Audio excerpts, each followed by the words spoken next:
How's it going, guys? We're back with another WOD Tip Wednesday. I'm Kevin. I'm Lanell. And this is week 2 of our Snatch series. This week we're going over the mobility that you need to be able to properly perform the movement. So we're going to focus mainly on the ankles, the hips, and the shoulders through your thoracic spine to make sure you're able to move well enough, the joints are sitting stable enough that you can properly perform this movement. So first part we're going to go over is the ankle. So first, the ankle stretch, pretty simple. This is one of my favorites. I do it pretty much every day, sometimes twice a day. Is basically you put one foot up on a box or an elevated surface, and then all you're going to do is you're going to lean yourself out over your toe, trying not to let your heel come up off of the box. If I come up on my toe like that, I'm not really getting as good of a stretch, not putting yourself in the position you would be when you squat. So heels down, and all I'm going to do is I'm just going to lean forward and use the edge of the box to kind of pull yourself down and try and drive your knee out past your toe. You should feel a nice stretch in the back of your calves here. You probably want to hold that for about a minute each side to get things loosened up. That would be our choice for a calf mobility movement for your calf.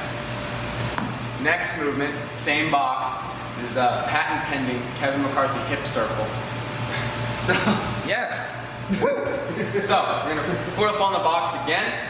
I'll show you from this angle. Foot up on the box, but instead of driving my knee out forward, what I'm gonna do is I'm gonna set myself up, kind of push your back leg further back so you sit down deeper, and I'm gonna try and push out on my leg to open up the hip. So you can sit here for a little bit. Should feel a good stretch, maybe through the front of the hip, maybe through the back, depending on where you're tight. And then what I like to do after I've sat there for a little bit, let it loosen up, is I'll just move around in the joint. Make a circle there with my knee. And all this is going to do is it's making you active in this position.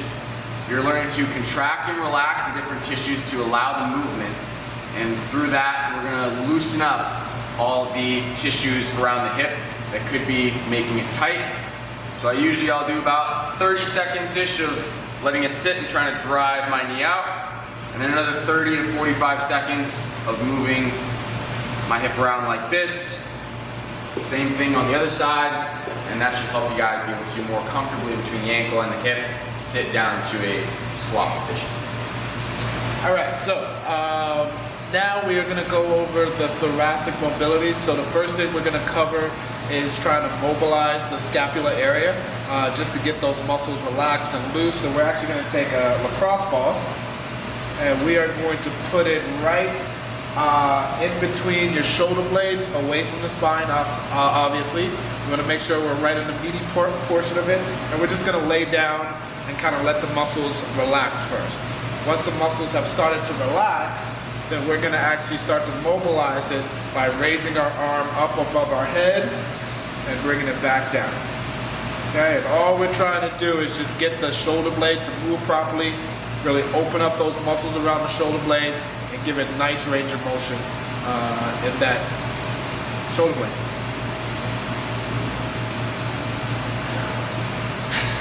Next exercise we're going to cover is the elevated cat stretch. So what you're going to do is you're going to set up the stanchions, set up the clips so that they are just about chest height.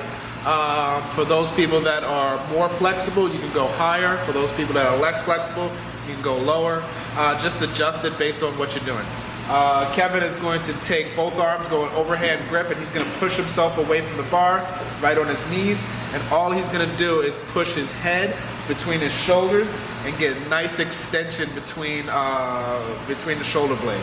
The biggest thing that you want to feel here is you want to feel the armpits getting bigger.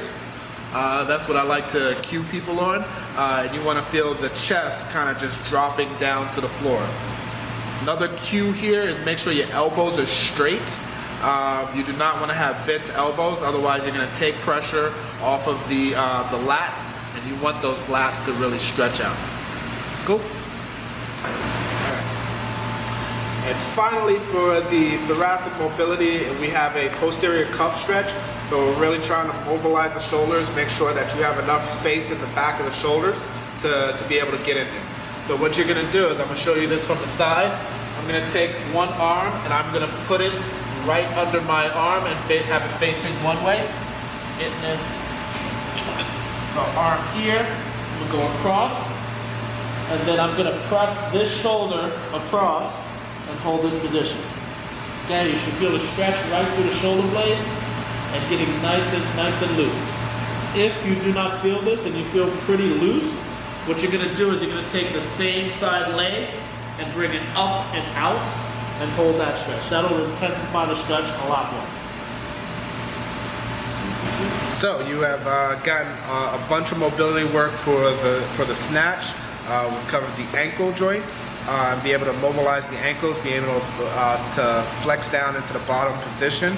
We cover the hip joint and be able to mobilize the area around the hips and the femur. And then we've covered the mid-back area, which is responsible for being able to catch the bar in a bottom squat position. So you cover all those over time, you'll be able to get much better and being able to perform the snatch. My recommendation for all of those is about 1 minute to 2 minutes per side, and just keep working at it. That is our WOD Tip Wednesday. Peace.